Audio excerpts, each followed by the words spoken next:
Population is an asset like that of natural resources, which are the gifts of nature.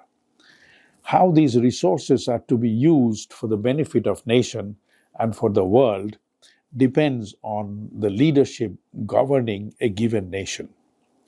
The countries of South Asia are blessed with natural resources and a huge number of human resources.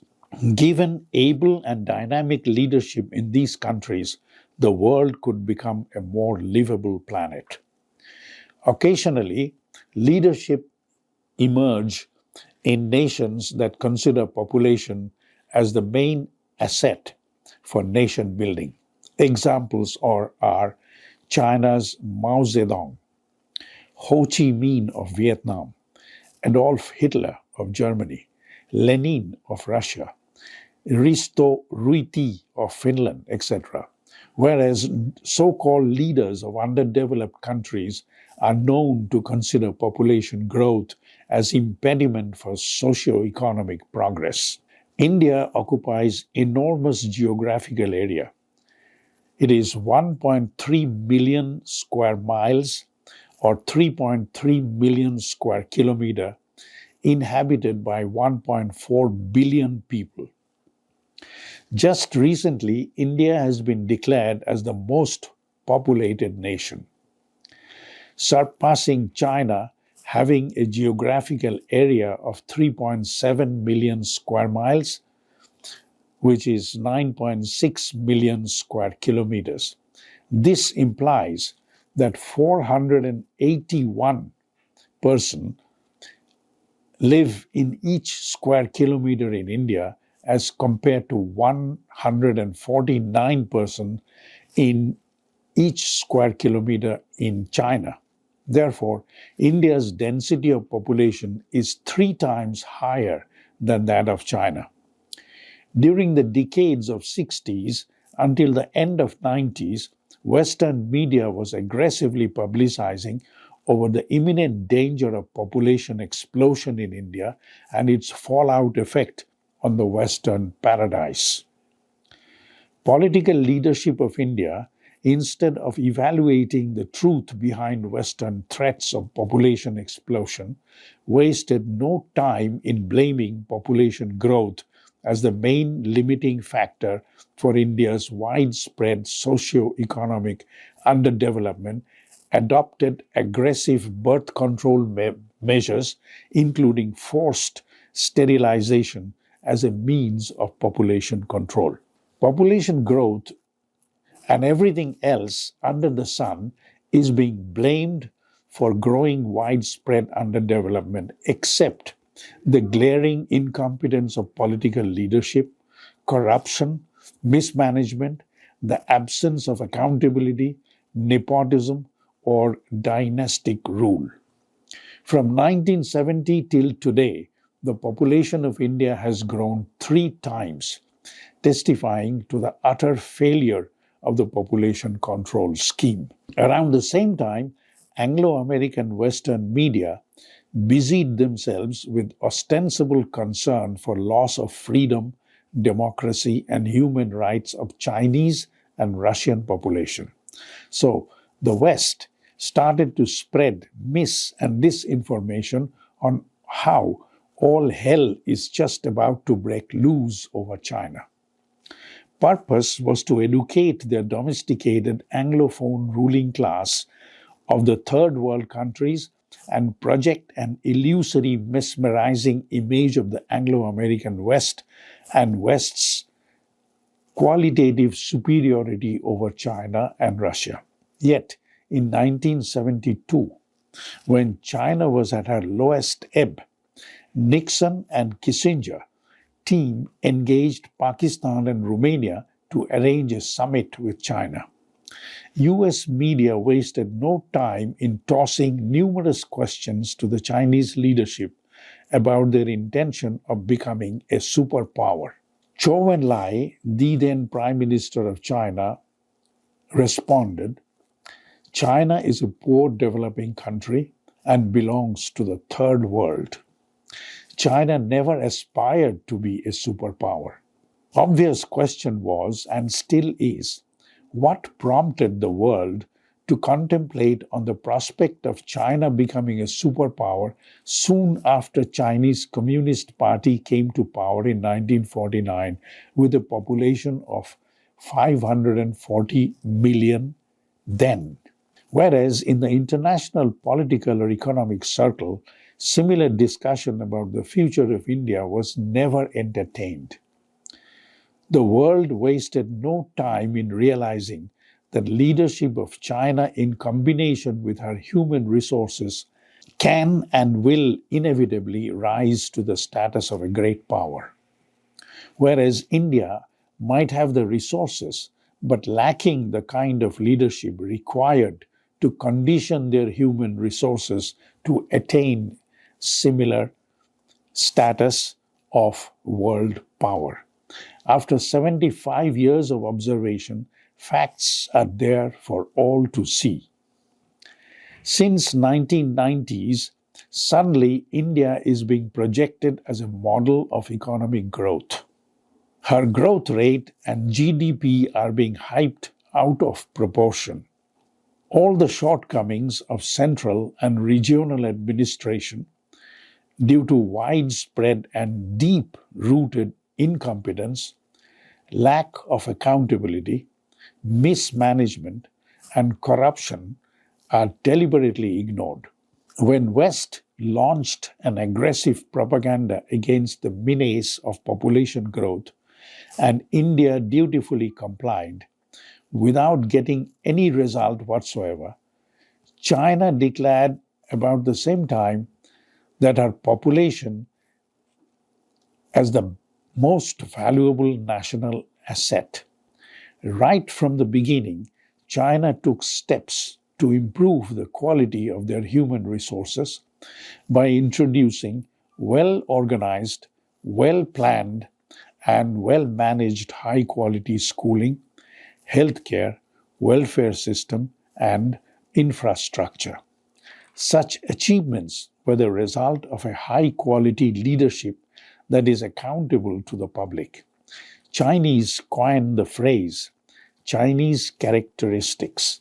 This phrase is to emphasize that their growth and development is designed to address the needs of indigenous people rather than uncritical and comical imitation of the West to serve multinational corporations. No special inquiry is needed to conceive of a social transformation when a competent and dynamic political leadership is combined with a sizable population. Two cases in point are China and Russia.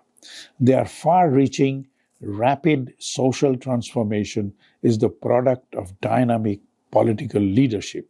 Similar transformation may also be ascribed to the city-states of Western Europe as well, but their achievements depended primarily on the planned and organized exploitation of the weaker countries of Asia, Africa, and South America. Like what Israel is doing in Palestine with full support of the Western democracies and important international organization they control. Nevertheless, size of the population of a given country may not be of immediate advantage, but has definite potential benefit. Population size do have several advantages. One, market potential. With over 1 billion people, India has the potential to create a massive market for goods and services.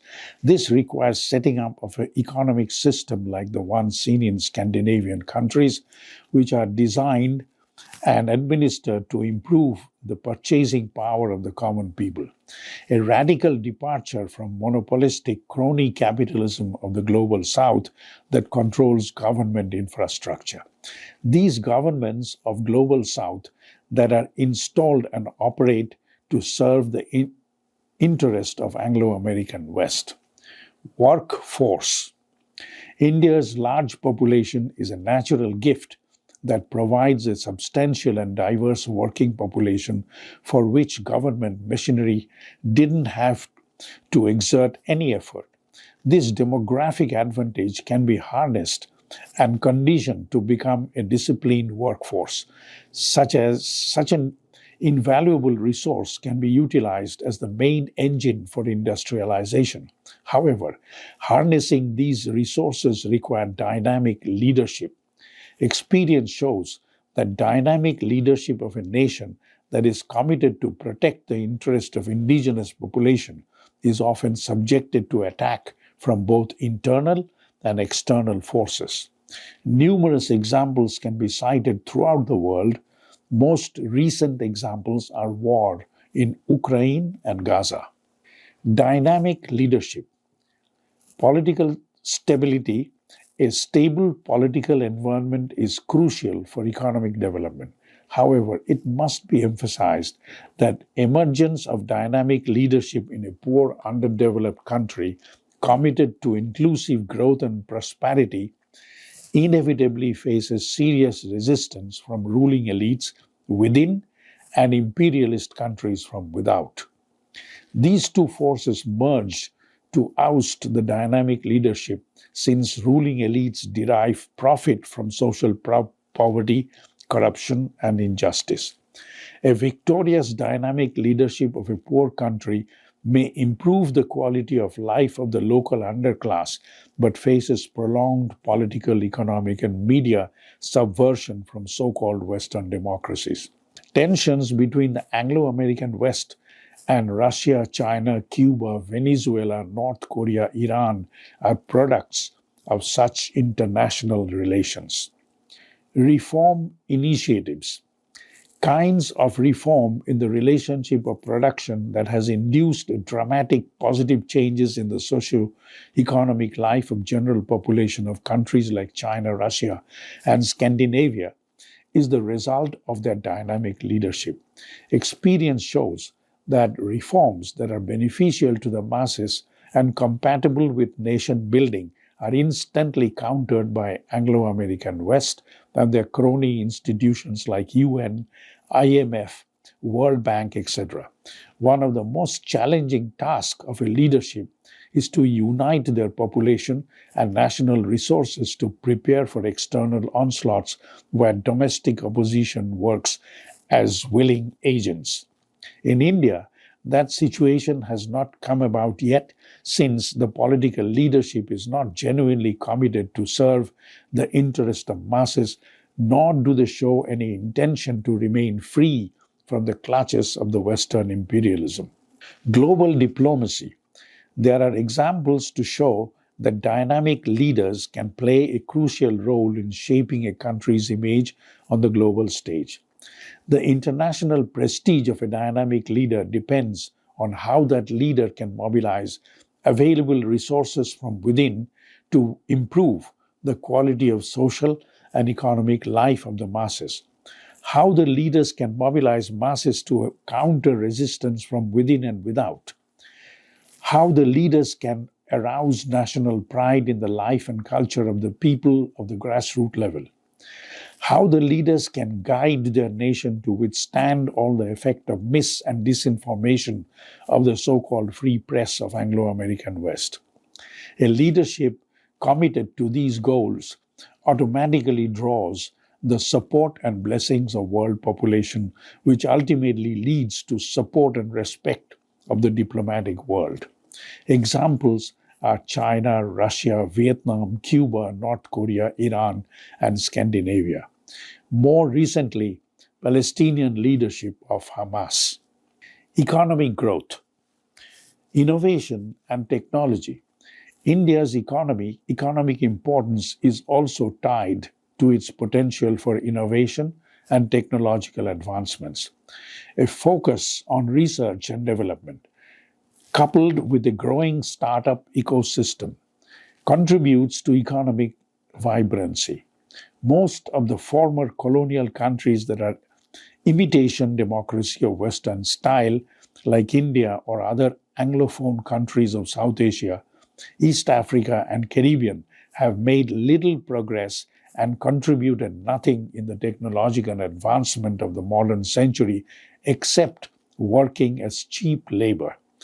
This pathetic role is a consequence of their policy to slavishly imitate their colonial masters by rejecting everything indigenous. Net result of such slavish imitation is to become an appendage of the West. Their phony and hollow achievements are trumpeted by the Western mainstream media as growth rate and development. Cultural and historical significance. Cultural soft power. India's rich cultural heritage is being rapidly displaced through Anglophone schooling, massive infiltration of Western media, and aggressive advertisement to promote Western values at the expense of rapidly degrading indigenous culture. India has reached a point where massive infiltration of Western universities are freely allowed. Schooling in indigenous languages is being rapidly abolished, so much so that usage of mother tongue in Anglophone school premise is penalized. Without English, access is denied to professional education, government offices, court system, instructions on medicine usage, professional career, etc. In fact, hundreds of thousands of vernacular medium state-run dilapidated schools are being closed down and replaced by English medium schools. Most of the indigenous Indian languages are being contemplated as endangered. Indian language, literature, history, tradition, and culture are clearly threatened by well-planned, well-organized, and well-funded infiltration of Western values and culture under the leadership of the church and their Indian corporate patrons. Urban mindset of India is conditioned to follow Anglophone education, culture, and lifestyle to such an extent that it is customary in the matrimonial circle to seek convent-educated, fair-skinned bride. All these are flourishing right in front of the eyes of a leadership that comically pretends to be world leader. When the West considers India appendage of the West, and the Anglophone ruling elites as black English or contemptible clowns. In summary, the prestige and power, if any, of Indian leadership is not because of any of their achievements or contribution, but simply because of the sheer volume of India's wasted human resource. This human resource, under the influence of the right kind of leadership, can change the face of the earth. But now, there is no indication of that. India will continue to be propagated in positive light, and their leaders of outstanding mediocrity with criminal records will be admired in the Western press. Hidden agenda is to position India so that an armed conflict can be instigated against China, where Anglo-American West will fight a proxy war with China to the last Indian, a replication of Ukraine war. Beneficiaries will be armament industries of USA, Indian corporate collaborators, Indian politicians. Losers will be the Indian grassroots level. If you like what you see and hear, please subscribe and ring the bell.